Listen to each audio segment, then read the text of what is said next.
Salam dostlar, yenidən xoş gördük. Əl-Bəbul Xamis fil İmamə 5-ci bab bölüm imamət bəhsidir. Məhəmməd Füzuli peyğəmbərlik mövzusunu bitirəndən sonra imamət mövzusuna daxil olur.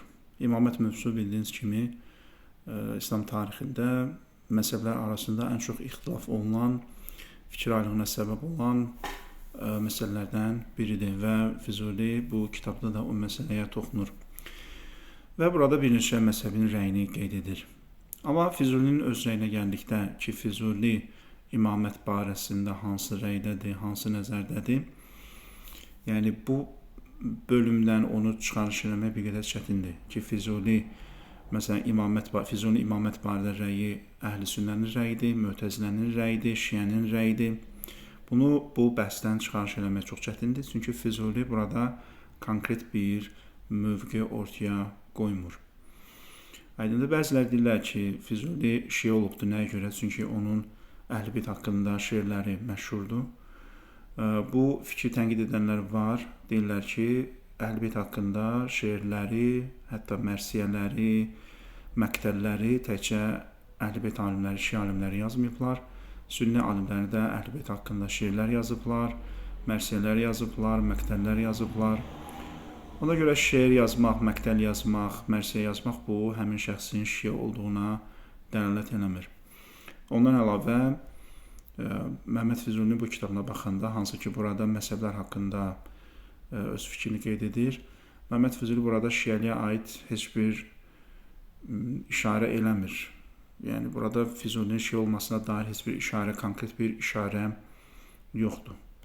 Və maraqlıdır ki, Məhəmməd Füzuli burada heç bir şiə kitabından da istinad gətirmir, heç bir şiə kitabına da istinad eləmir. Ona görə bu belə deyim, məsələləri nəzərdən keçirəndə belə bir rəy, belə bir iddia ortaya atılır ki, Məhəmməd Füzuli həqiqətdə şiə olmayıbdır, o başqa bir məzhəbə mənsub olubdur. Amma məşhur görüş budur ki, Məhəmməd Füzuli şiə olubdur. Ola bilər ki, o dövrlə əlaqəli Məhəmməd Füzuli bu mövqeni seçib. Çünki Füzulinin şeirlərinə baxanda görürük ki, onun yaşadığı ərazi Bağdad ərazisi əvvəl Osmanlıların hakimiyyətində olanda əvvəl Səfəvilərin hakimiyyətində olanda o Osmanlılara qarşı çox kəskin mövqedə idi. Osmanlı sultanlarına qarşı, Osmanlı dövlətinə, imperiyasına qarşı. Amma elə ki, Səfəvilər o ərazini ələ keçirir, Məhəmməd Füzulinin və Osmanlılar o ərazini ələ keçirir, Məhəmməd Füzulinin mövqeyi nədir? Dəyişir və başlayır Osmanlı xəlifələrini tərifləməyə, Osmanlı sultanlarını tərifləməyə, sünni alimlərini tərifləməyə və s. Mən Mətləb Etiqad kitabında girişdə bu barədə məlumat vermişəm. Xülasə, Məhəmməd Füzulinin hansı məzhəbə mənsub olduğuna dair, yəni bir fəlsəfi arqument gətirmək bir qədər çətindir. Amma təxmin budur ki, böyük ehtimal budur ki, o şiə olubdur. Amma onun mövqeyinə baxanda ki, məsələn, bəzən belə yazır, bəzən elə yazır, bəzən Osmanlı sultanlarını tərifləyir, bəzən onlara qarşı kəskin mövqe tutur. Yəni, bəzilər belə iddia ediblər ki, Füzuli sadəcə olaraq o dövrün şəraitinə uyğun davranırdı. Yəni, o dövrdə şairlər adətən saraydan qidalanırdılar və maliyyələşirdilər. Ona görə Füzuli də o dövrə uyğun o cür yazıb yaradıb. Xülasə, buyurur ki, vücudul imamə daruriyyun, imamın varlığı zəruridir. لأن حكم الشريعة يقتضي الاستدامة لبقاء الإسلام. Çünki İslamın baqi olması üçün, davamlı olması üçün şəriət nəyi? Davamlılığı zəruri edir, davamlılığı tələb edir və bu davamlılıq kimin vasitəsilə olur? İmamın vasitəsilə. وَالشَّارِعْ فِي الْحَيَاةِ الْمَجَازِيَّةِ يَمْتَنِعُ لَهُ الدَّوَامِ. Şari deyəndə burada məqsəd nədir? Peyğəmbərdir. Şari, yəni qanun qoyan. Bu məcazi həyatda, yəni bu maddi həyatda Peyğəmbərin varlığı, daimi varlığı bu qeyri-mümkündür. فَلَا يَنْتَظِمُ أُمُورُ النِّظَامِ فِي الْأَمْصَارِ وَالْأَعْصَارِ إِلَّا بِوُجُودِ الْإِمَامِ. Belə olan təqdirdə həm müxtəlif bölgələrdə, həm müxtəlif zamanlarda bu dünya həyatının nizama salınması bu ancaq imamın varlığı ilə mümkündür. قَالَ النَّبِيُّ مَنْ مَاتَ وَلَمْ يَعْرِفْ إِمَامَ زَمَانِهِ فَقَدْ مَاتَ مِيتَةَ الْجَاهِلِيَّةِ. Əgər bir insan imamını, öz dövrünün imamını tanımadan dünyasını dəyişsə, o cahiliyyət dövründəki insan kimi dünyasını dəyişib. Baxın, buracan oxuyanda insan elə güman edir ki, bu Məhəmməd Füzulinin şiə olduğuna dəlalət edir. Nəyə görə? Çünki bu sözlər elə şiə məzhəbində qeyd olunan ən məşhur sözlərdir. Lakin bundan sonrası ki, deyir fəxtələfən-nəsu fi nasbil imam, insanlar artıq imamın təyinində ixtilaf ediblər. Bu artıq o şübhəni yaradan məqamdır. Əgər Məhəmməd Füzulinin əqidəsi şiə olsaydı, bəziləri deyirlər, əqidəsi şiə olsaydı, o zaman konkret mövqe ortaya qoyardı. Deməzdi ki, ixtilaf var. Bəlkə də Füzuli qəsdən bilərəkdən özü bu cür məsələni necə deyim, gizli saxlayıb, özü istəməyib, öz mövqeyini açıq-aşkar ortaya qoysun. Fəxtələfən-nəsu fi nasbil imam. Qalə əhl-sünnə. İnsanlar imamın təyini mövzusunda ixtilaf ediblər. Əhl-sünnə deyib ki, innəl imamə səbitətun bil icmə dunən nasli və təyin. Əhl-sünnənin məşhur görüşüdür bu. Onlar deyirlər ki, imam icma ilə, yəni insanların birliyi ilə, fikir birliyi ilə, rəyi ilə, səsi ilə təyin olunur. Və burada nəs, yəni Peyğəmbərin təyinatı, Peyğəmbərin kəlamı və ya təyin yoxdur. Nəs deyəndə məqsəd nədir? Yəni Peyğəmbər əvvəlcədən desin ki, filan kəs imamdır məndən sonra, belə bir şey yoxdur. Təyin yoxdur, yəni əvvəlcədən xəlifə özündən sonraki xəlifəni, imam özündən sonraki imamı təyin eləsin ki, bu silsilədə Peyğəmbərdən başlayır, belə bir şey yoxdur. Vəl-əimmətu hum əl-xulafə əl-ərba'a alə-tərtib el-mütəaraf. Buyurur ki, əhl-sünnəyə görə də imamlar həmin 4 xəlifədir, qeyd olunan, o məruf olan, bilinən sıralama üzrə ki, birinci Əbu Bəkirdir, sonra Ömərdir, sonra Osmandır, sonra Əlidir. Bu bilinən sıralama üzrə xəlifələr 4 nəfərdir və ondan sonra digərləri. Və qaləl-mu'təzilə. Mu'təziləyə gəldikdə huvə min usulid-din fələ yəcuzu lin-nəbi ihmaluha. Bu, dinin üsulundandır, dinin əslindəndir və Peyğəmbərin onu ehmal etməsi, ona laqeyd yanaşması düzgün deyil. Fəmə huvə illə bin-nassi və təyin mə'al-isməti vəl-kəramə. Bu da ancaq nəs və təyinnəndir, yəni Peyğəmbərin konkret bir kəlam olmalıdır, müəyyən etməlidir, təyin etməlidir və həmçinin şəxs, imam təyin olunan şəxs məsum olmalıdır və kəramətli, şərəfli, hörmətli bir olmalıdır. Baxın, bu Məhəmməd Füzulinin Mu'təziləyə nisbət verdiyi bu rəy düzgün deyil. Nəyə görə? Çünki Mu'təzilə imaməti üsul-dindən hesab etmir, əksinə furu-dindən hesab edir. Çünki o dövrdə üsul və furu bölgüsü belə idi ki, usul-din dinin təməl prinsipləri idi, hansı ki, o prinsipləri qəbul etmədən müsəlman olmaq olmaz. Furu-din isə ikinci dərəcəli məsələlərdir, hansı ki, burada ikinci dərəcədən məqsəd, yəni usul-dindən sonraki mərhələdir. Nəinki ikinci dərəcəlidir, yəni əhəmiyyət etibarıyla xeyr. Furu-dinin də özü elə usul-din qədər əhəmiyyətli məsələlərdir. Çünki furu-dinə əməl etmədən insan cənnəti qazana bilməz, mömin ola bilməz, Allah yanında məqamı olmaz. Sadəcə olaraq burada sıralama məsələsi var ki, insan birinci təməl məsələləri qəbul etməlidir. O məsələləri qəbul edəndən sonra növbəti öhdəliklər meydana gəlir. Ona görə deyəndə ki, məsələn, imamət usul-dindəndir, yəni əqidə məsələsidir. Hansı ki, dinə qəbul olmaq üçün, dinə daxil olmaq üçün zəruri olan məsələlərdən biridir. Furu-din deyəndə də burada artıq ikinci dərəcəli məsələlər nəzərdə tutulur, dediyim mənada. Burada Mu'təziləyə verdiyi rəy bu düzgün deyil. Nəyə görə? Çünki Mu'təziləyə görə imamət usul-dindən deyil, furu-dindəndir və ismət, yəni məsumluq şərt deyil. Ona görə Mu'təzilə zalim imama qarşı çıxmağı vacib hesab edir. Əgər burada məsumluğu şərt qoşsaydı, o zaman belə bir şey olmazdı. Qarşı çıxmaq məsələsi ümumiyyətlə məntiqsiz olardı. Məsələn, şiə məzhəbinə görə imam məsum olmalıdır. Ona görə şiə məzhəbində imama qarşı çıxmaq belə bir məsələ, ümumiyyətlə müzakirə mövzusu deyil. Ona görə Məhəmməd Füzulinin burada Mu'təzilə məzhəbinə verdiyi bu nisbət düzgün deyil. Sonra cəvvazu aqdə bey'əti imameyni fi asrin vahid. Və Mu'təzilə alimləri bir dövrdə 2 imama beyət etməyi icazəli biliblər. Yəni, bir dövrdə eyni zamanda 2 imam ola bilər və o 2 imama beyət etmək lazımdır, onlara tabi olmaq lazımdır. Yəni, bir növ 2 imam rəhbərlik edir. Bu, Mu'təzilənin rəyidir ki, Füzuli nisbət verir və qeyd elədiyim kimi bu düzgün deyil. وَالْمُحَكِّمَا جَوَّزُوا أَنْ لَا يَكُونَ إِمَامٌ fil-aləmi aslan. Muhakkimə, bunlar xaricilərə, xəvaricə aid bir firqədirlər. Onlar deyiblər ki, yəni ümumiyyətlə aləmdə imamın olmaması bu mümkündür. Ki, yer üzündə ümumiyyətlə imam olmasın. Yəni bunlar nəzərinə görə imamın varlığı zəruri deyil. Necə ki, Şiəyə görə, Şiə məzhəbinə görə imamın varlığı zəruridir. Bunlar tam əksini deyirlər. Ki, ümumiyyətlə imamın varlığı zəruri deyil, ümumiyyətlə heç imam olmasın.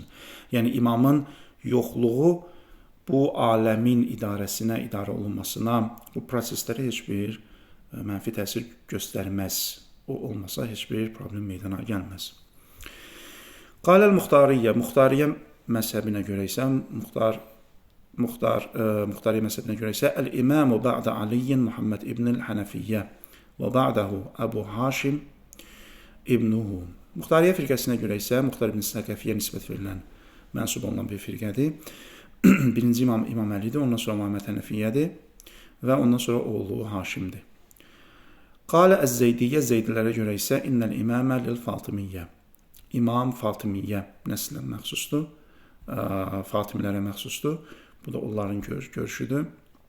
Və la təcuzu li qeyrihim, onlardan başqasına imamət məqamı yetişmir. Qaləl İmamiyyə, İmamiyyəyə görə isə el-İmamu Aliyyun ba'dən nəbi bila faslin.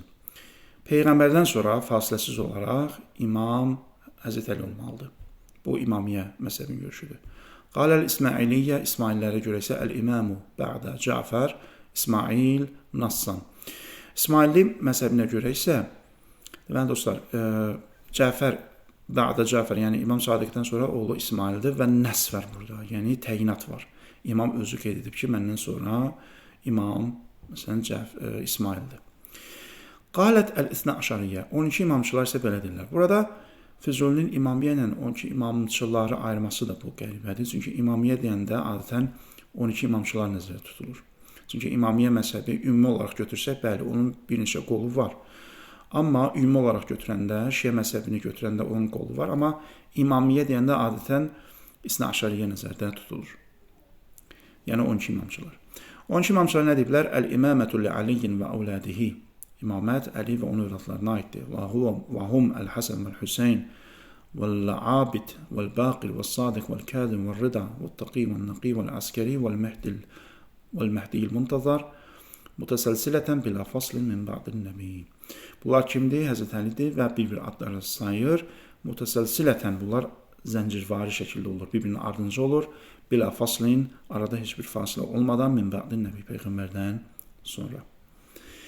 Vəlil Batiniyyə qavlun fil imamə. Batiniyyə firqəsinə görə onların da imamət barədə fərqli bir görüşlər var.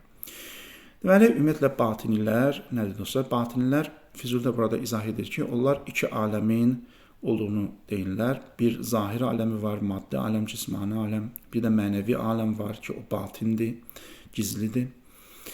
Onlar deyirlər ki, zahir aləmdə olan şeylər hamısı rəmzdir. Bunlar hamısı batin aləmə, o əsas məqsədə, qayəyə çatmaq üçün əsas olan nədir? O batindir. Və zahir aləmdə mövcud olan bəzi şeylər, hətta ibadətlər, dini rituallar belə, onların bir batini yozumu var.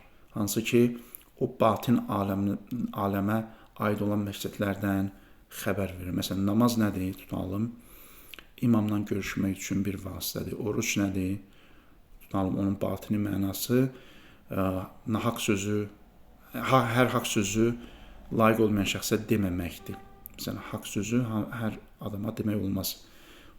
Orucun da batini mənası budur ki, bəzi haqq sözlər var ki, onları layiq olmayan adama gərək deməyəsən. Aydın dostlar, həc, məsələn, imamla görüşdür və s. Onlar dini ritualları bu cür batini mənada yozurlar. Deməli, onlar deyirlər ki, əl-aləm aləməni. İki qism aləm var. Əl-aləmur ruhani vəl-aləmul cismani. Ruhani və cismani aləm, maddi və metafizik aləm. Və huma sadirani anil məbdə mə'an. Yənziləni minəl kəməli ilən nuqsan. Və onlar ilk varlıqdan yenə Allahdan törəyiblər. Kamillikdən nöqsana doğru eniblər. Niyə? Çünki silsiləyə baxanda, yaranış silsiləsinə baxanda görür ki, ən başda Allah durur, sonra əqlə əvvəl durur, ilk ağıl hansı ki mütləq mücərrəddir, ondan sonra külli nəfs gəlir, ondan sonra ağıllar, ruhani aləm, cismani aləm. Görürsünüz, burada bir silsiləvi şəkildə bir eniş var. Ona görə buyurur ki, kamildən nöqsanlığa doğru eniblər. Niyə? Çünki ən zirvədə Allah durur, ağıl aləmi durur, onlar tədricən sonraki mərhələdə meydana gəliblər. Sonra bunlar nə edirlər? Bu həm ağıl, ruhani aləm, yəni mücərrəd aləm, həm cismani aləm, bunlar təkamül prosesinə daxil olurlar. Thumma ya'udani minən nuqsan iləl kəmal və yenidən o əvvələ doğru seyrə çıxırlar. Hansı ki, ən başda durub olurlar. Yəni kamillik etibarilə ən zirvədə durublar. Bunlar baxmayaraq ki, yaranış etibarilə nöqsan, naqis halda yaranıblar, amma təzədən təkamül prosesinə daxil olduqca yenidən yuxarı doğru nə edirlər? İrəliləyirlər.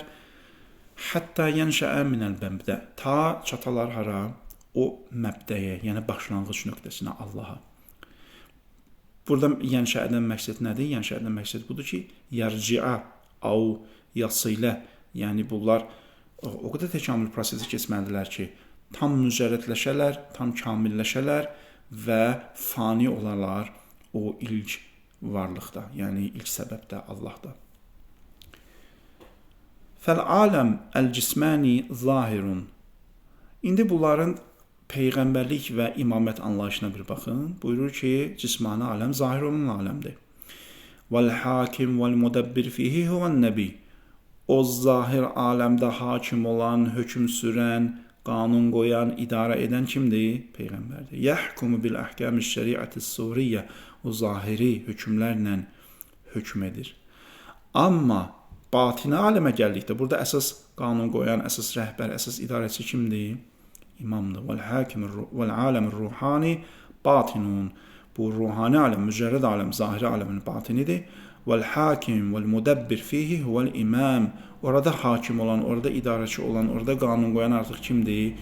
İmamdır. Yəhkumu bil-əhkamil-məqulətil-mə'nəviyyə. Bu artıq mücərrəd, mənəvi, metafizik qanunlarla, batini qanunlarla hökm edir.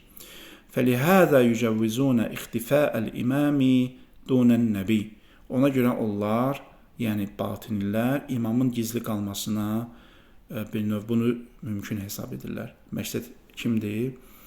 Məqsəd məsələn sonuncu imamdır, hazırda gizlidir və ya bəzi imamlar ki, onlar cəmiyyətdə açıq-aşkar hökm sürə bilməyiblər, inzivaya çəkiliblər və s. Deməli, buna görə onlar imamın gizli qalmasını caiz biliblər. Niyə? Çünki imamın əsas vəzifəsi bu zahir aləmdə deyil, batin aləmdədir və onlar hər bir halda batin aləmə neyinlər hökm edirlər. Və oranın əsas idarəçisi onlardır, o aləmdə əsas söz sahibi imamlardır. Kəxtifəir ruhi dunəl bədən. Necə ki, ruh bədəndə gizlənib, halbuki ruh əsasdır və idarə edən əsasdır, amma ruhu görmürük, biz bədəni görürük. Buyurur ki, imam da o cüzdür. Baxmayaq ki, biz zahir aləmdə Peyğəmbər görürük, amma əsas batin aləmdir və batin aləmin də idarəçisi kimdir? Peyğəmbərdir. Qalə ba'dul qulat. Bəzi qulatlar, yəni qulat nədir? Qali sözündən də həddaşan deməkdir. İnnallaha yazharu ba'dal awqat fi surati insanin.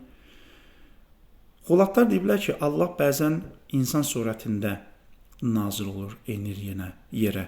Yusammunahu nəbiyyən əv imamən.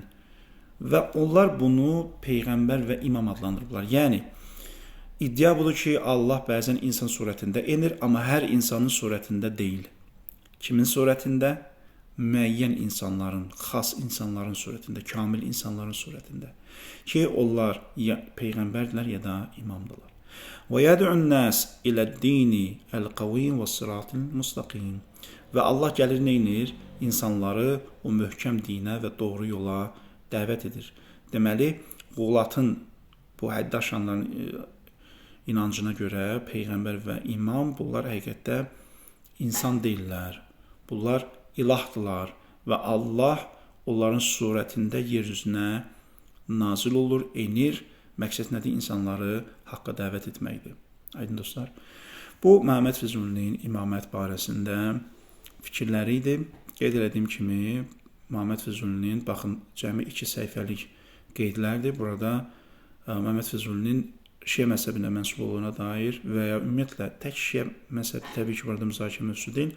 İstər Şiə məzhəbi olsun, istər Mötəzilə məzhəbi olsun, istər Sünni məzhəbi olsun. Ümumiyyətlə Muhammed Füzulinin hansı məzhəbə mənsub olduğuna dair burada konkret bir mövqe yoxdur. Ona görə insanlar nə ediblər, araşdırmaçılar, tədqiqatçılar bu məsələdə fərqli görüşlər, fərqli iddialar ortaya qoyublar və bu məsələdə fikir ayrılığının yaranması normaldır.